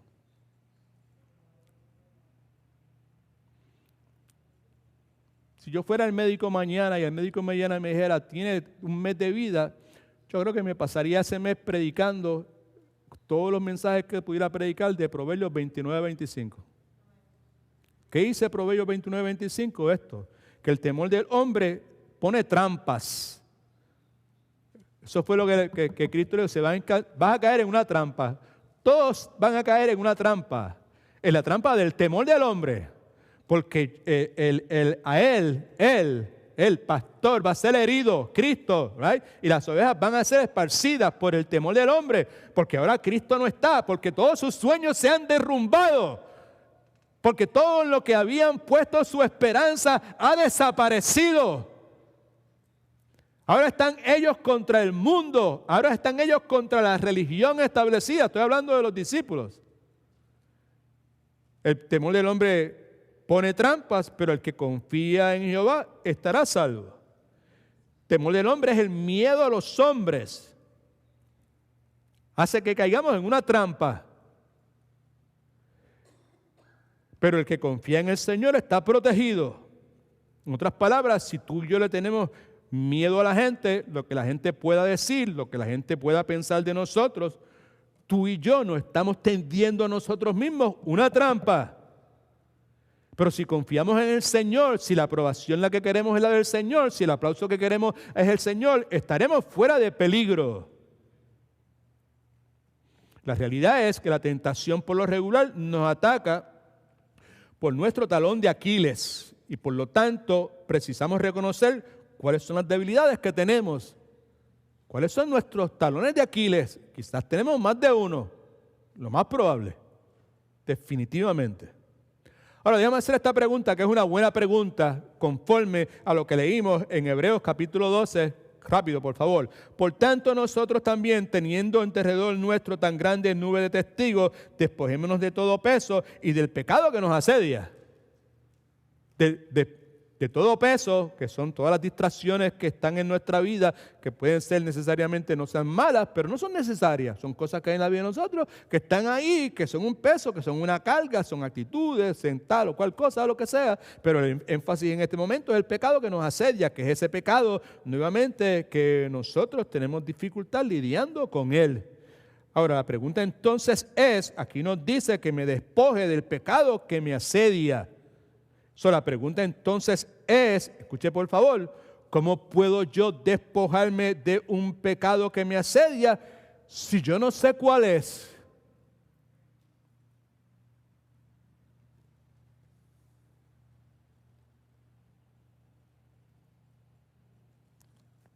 La pregunta simplemente me lleva a la necesidad que tengo de conocer mis debilidades. Conocer cuál es mi talón de Aquiles, cuáles son esos pecados con los cuales yo tengo dificultad lidiando. Escriba esto en sus notas, por favor. Nuestro problema muchas veces, por otro lado, ¿verdad? Tenemos que conocer nuestras debilidades, pero tenemos otro problema que para mí es más serio. Nuestro problema muchas veces es que conocemos muy bien el pecado que nos asedia, sabemos cuál es. We know it. Pero rehusamos enfrentarlo consistentemente o de acuerdo con los poderosos recursos que como cristianos poseemos. Tú y yo, si estamos, ¿cuánto estás en Cristo? Está en Cristo, yo estoy en Cristo. Yo soy creyente, yo he nacido de nuevo, el Espíritu Santo vive en mí. Pues tú y yo, si eso es de esa forma, tenemos con nosotros los poderosos recursos de Dios, right? Que Dios nos ha dado para enfrentarnos y mortificar el pecado que sea. Nosotros tenemos, uno, la presencia permanente del Espíritu Santo de Dios en nosotros. ¿Alguien dice amén? Dos, tenemos la poderosa palabra de Dios. ¿Ok? Así que no se olvide que cuando la tentación ataca, como dicen en mi país, lo hace tirando a matar. Con todo lo más malo. Y siempre lo hará buscando el área más débil de mi vida. Por último, debo siempre tener presente que la misericordia de Dios, gloria a Cristo, abunda para con su pueblo a pesar de su pecado. Gloria a Dios. Amén, aleluya. El evento este que leímos en Marcos también se narra en Lucas. La forma que termina en Lucas me parece que es más apropiada para terminar la enseñanza en esta tarde. Entonces, vuelto el Señor, luego de la negación de Pedro, 3 veces el gallo cantando, miró a Pedro, estableció contacto visual desde el lugar donde el Señor se encontraba en casa de Caifás, atraviesa el patio donde está Pedro calentándose con la gente y hay una mirada de Pedro y se miran mutuamente, hay un cruce de miradas. Miró a Pedro y Pedro se acordó de la palabra del Señor que le había dicho: antes que el gallo cante, me negarás 3 veces. Y Pedro, saliendo fuera, lloró amargamente. 2 o 3 palabras más y oramos. Sin lugar a dudas, nuestro Señor Jesucristo acompaña el canto de advertencia del gallo con una mirada triste. Acompaña el canto de advertencia del gallo, me vas a negar, con una mirada triste. Acompaña con una mirada, Cristo miró a Pedro. Acompaña ese canto con una mirada triste, con una mirada que no solamente es triste por lo que está pasando contigo, Pedro, sino que es una mirada de compasión. Y sobre todo, es una mirada del más puro amor. Te amo, Pedro, te amo. Lo que la Escritura nos dice es que Pedro llora amargamente por haberle fallado trágicamente a su Señor. Me parece a mí, y es la opinión de muchos otros que han estudiado la palabra con más intensidad y seriedad, miles de veces más que yo, pero a mí me parece que por el resto de su vida, Pedro nunca olvidó ese incidente. Me parece que sí, Pedro lloró en ese momento amargamente por haberle fallado trágicamente a su Señor. Y que al recordar el resto de su vida el incidente, sin duda sintió triste. Pero también me imagino que Pedro también lloraría de alegría. Quisiera que usted prestara atención en este momento. Alegría al recordar el completo, total, absoluto perdón que su Salvador le había concedido.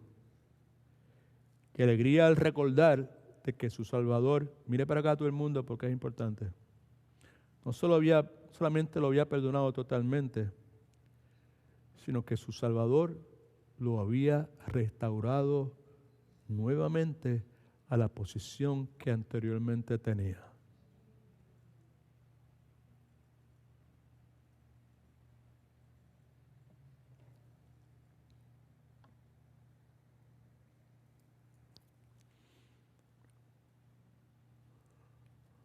El que se cree firme, mire que no caiga. Dadas las circunstancias correctas, todos somos capaces de cometer la desgracia más grande que se pueda describir. Una verdad que debemos escribir en nuestros corazones. Nunca, y nunca es, un poquito más alto, nunca es, más alto, nunca es, nunca. Nunca habrá, nunca podrá haber una cantidad de fracasos en la vida del creyente, del verdadero discípulo matete de Jesucristo, que le fuerce a concluir que luego de tropezar, que luego de fallarle al Señor, ahora tiene que vivir como un creyente de segunda clase. Nunca habrá una cantidad de fracaso en mi vida que me fuerce a concluir que luego de haber tropezado, que luego de haberle fallado al Señor, ahora tengo que vivir como un creyente de segunda clase. Nunca.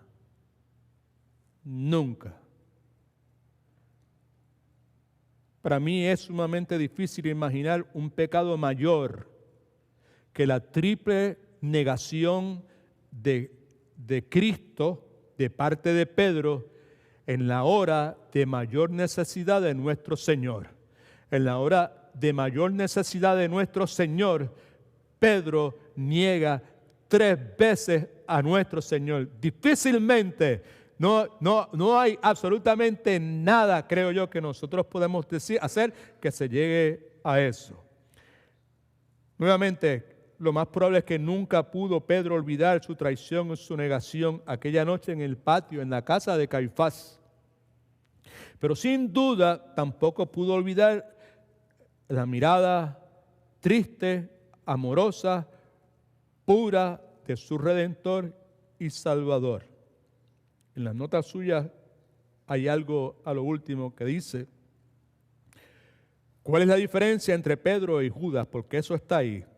Pues porque en una forma u otra, Pedro, al igual que Judas, traicionaron a Cristo aquella fatídica, siniestra y desastrosa noche. Los dos traicionaron a Cristo. ¿Cuál es la diferencia entre Pedro y Judas?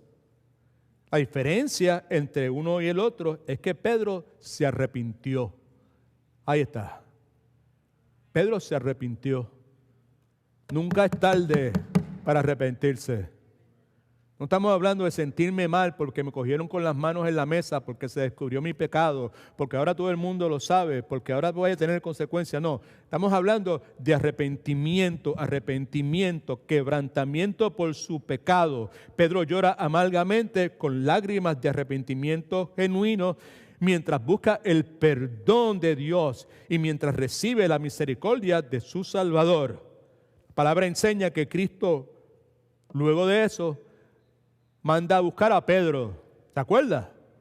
Hey, y avísenle a Pedro, when you guys come, pero acuérdense que traigan a Pedro, porque sabía cómo estaba Pedro. Y luego de lo manda a buscar, recibe amorosamente a Pedro. Gloria a Dios, gloria a Dios, gloria a Dios, gloria a Dios. Todo aquel que es verdadero discípulo de Cristo, matete de Cristo, que ha fallado, que le ha fallado a su Señor, que ha tropezado, que se ha escandalizado, que ha caído en trampa, que ha temido al hombre, se goza, se llena de alegría y goza al saber nuevamente que Cristo manda a buscar a Pedro y dice: tráemelo nuevamente para acá. Y cuando Pedro llega, amorosamente lo recibe, perdona su pecado. Y lo más importante para mí en esta noche, esta tarde, es que Cristo lo vuelve a enviar al servicio cristiano. Recíbalo, como dicen por ahí, recíbalo. No hay ningún pecado del cual yo me arrepienta si soy verdadero discípulo de Cristo, que sea lo suficientemente grande para obstaculizar mi regreso al servicio al Señor. Yo no, sea lo que sea, nunca seré ningún creyente de segunda clase. Si me arrepiento, mis pecados todos fueron lavados con la sangre de Cristo. Y cuando el torrente de la sangre de Cristo pasó por mi vida, se llevó arrastrado todos mis pecados, los que había cometido antes de Cristo y los que iba a cometer después de Cristo. Gloria al nombre del Señor. Por último, escuche esto. Cuando se trata de crecimiento espiritual, pregunta: ¿cuántos de ustedes desean crecer espiritualmente? Entienda que cuando se trata de crecimiento espiritual,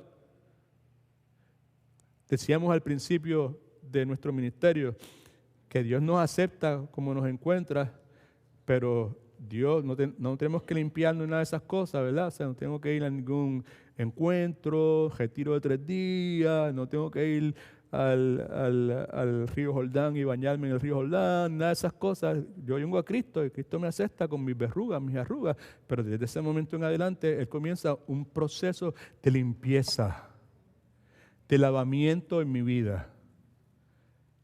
Se llama santificación. Removiendo todas mis formas feas de pensar del pasado y reemplazándolas de una forma de pensar que es conforme a la imagen de Cristo. Eso es parte del crecimiento espiritual. Cuando se trata de crecimiento espiritual, hay personas que comienzan ese crecimiento espiritual y todo lo que usted ve en su vida es un resplandor de la gloria de Dios. No hay tropiezos, no hay escándalos que se puedan ver públicamente. No son muchos los que son de esa forma, pero hay cristianos que son de esa forma. Pero mi impresión es que la mayor parte de nosotros somos como Pedro. Por la gracia de Dios hemos logrado algunos éxitos, pero también hemos tenido nuestros días en que hemos tropezado con pecados que han entristecido a nuestro Rey y nuestro Redentor. Pero las buenas noticias del Evangelio es que nuestro Dios es un Dios de gracia, es un Dios de compasión, es un Dios de misericordia, es un Dios que escucha nuestro clamor, es un Dios que ve nuestras lágrimas, es un Dios que nos perdona, es un Dios que nos envía nuevamente a servirle fielmente. Yo no sé si usted se lo goza, yo me lo gozo. I'm sorry. Gloria a Dios. Con Pablo podemos decir, a pesar de que merecíamos el infierno porque perseguimos la iglesia, y Pablo decía, y yo maté cristianos, yo era el perseguidor de la iglesia, Pablo dice, pero por la gracia de Dios soy lo que soy. Su gracia no ha sido en vano para conmigo. Antes bien, yo he trabajado más que todos ellos, pero después de todo, si yo he podido trabajar más que todos ellos, no he sido yo, ha sido simplemente la gracia de Dios. Amén. What a Savior. ¿Qué Salvador tenemos? Cristo el Señor. La vida de Pedro. Un retrato realista, verdadero, no pretencioso, de un verdadero discípulo, de un verdadero matete del Señor Jesucristo. Parte del Evangelio, parte de las buenas noticias del Señor Jesucristo. La pregunta clave en uno de los mejores días de Pedro fue, ¿y ustedes qué dicen? ¿Qué ustedes dicen que soy yo? ¿Quién ustedes dicen que soy yo? Esa es la pregunta que a través de la eternidad Dios quiere y trae nuevamente para cada uno de nosotros aquí presentes en esta hora. A los que nunca han profesado a Cristo como Salvador y Señor de su vida, pero también a los que decimos que sí lo hemos proclamado como Señor y Salvador de mi vida. ¿Quién tú dices que Cristo es? Para ti, ¿quién es Cristo? Una figura histórica, un gran revolucionario, un gran maestro, O tú también dices, el Cristo, el Hijo de Dios, el Mesías prometido, el Hijo del Dios viviente y sobre todo, mi Cristo, mi Señor, mi Salvador, en el cual yo he puesto mi confianza para vida eterna. Mi pastor, el que habla y yo sigo. ¿Quién tú dices que Él es? Esa es la pregunta para ti en esta tarde, que tú necesitas contestar, contéstasela. Si alguno de ustedes nunca ha entregado su vida a Cristo como Salvador, entréguesela. Quizás Dios en esta hora le está llevando, te está abriendo los ojos, te está dejando ver quién es Cristo para que tú lo confieses, para que tú le entregues su vida y lo recibas como Señor y Salvador de tu vida. Si no lo has hecho, hazlo. Y luego que lo hagas, déjalo saber. Déjalo saber a la iglesia del Señor Jesucristo. Gloria a Dios. Padre, en el nombre de Jesús, gracias te damos. Gracias te damos por el ejemplo de la vida de Pedro. Tu palabra es verdad. Tu palabra tú no la acomodas para que todo el mundo luzca bien. Tus héroes son imperfectos. Tus héroes son inadecuados. Para que tú, Señor, recibas toda la gloria. Para que tu gracia y tu misericordia puedan resplandecer, Señor. Y tu amor incondicional. Gracias por este tiempo, Señor. Gracias por habernos sacado, Señor, del temor en nuestras casas, Señor. Gracias porque nos capacitaste para confiar en ti y venir a la casa, Señor. Y gracias por la salud que nos diste primeramente también, Señor. El temor del hombre trae lazo. El que confía en ti será exaltado. Tu palabra nos recuerda que debemos tener un estilo de vida sin codicia, que debemos estar siempre contentos con nuestra situación presente. Y la razón es porque tú has dicho, Señor, que tú nunca nos vas a dejar, que tú nunca nos vas a abandonar. Y por lo tanto no temeremos absolutamente en ningún momento lo que el hombre ni el enemigo puedan hacernos, Señor. Con las dos manos nos agarramos de ti en esta hora. Y queremos, Señor, que cada vez que querramos agarrarnos de ti con una mano y agarrarnos de otras cosas, las seguridades que este mundo puede dar, sean las que sean, seamos reprendidos por ti, Espíritu Santo, y tomes esa mano que quiere agarrarse de las cosas del mundo, la seguridad del mundo, y llévala nuevamente a la persona de Cristo. Que estemos agarrados total, exclusivamente, únicamente de nuestro Señor y Salvador Jesucristo. Que creamos en Él, que confiemos en Él, que seamos fieles, que le obedezcamos y que nos deleitemos en su mirada tierna, en su mirada compasiva, en su mirada misericordiosa.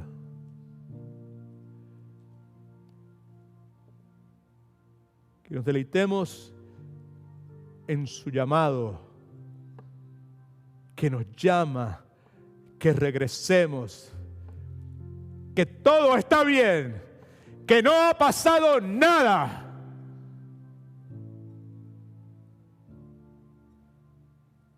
Que Él tiene nuestras sandalias listas esperándonos, con nuestra túnica, con nuestro aro,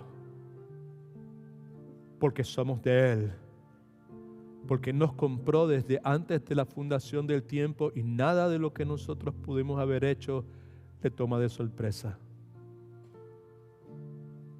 Abre los ojos de nuestro entendimiento, Padre, que podamos entender y vivir la magnitud de la salvación que tú, Cristo, has comprado para nosotros con tu sangre preciosa en la cruz del Calvario. Gracias, nuestro Dios. Llévanos de regreso a nuestros hogares, conduce nuestros vehículos, ayúdanos a vivir la vida que nos llamaste a vivir. En el nombre de Jesús oramos con fe, con agradecimiento. En el nombre de Cristo, amén.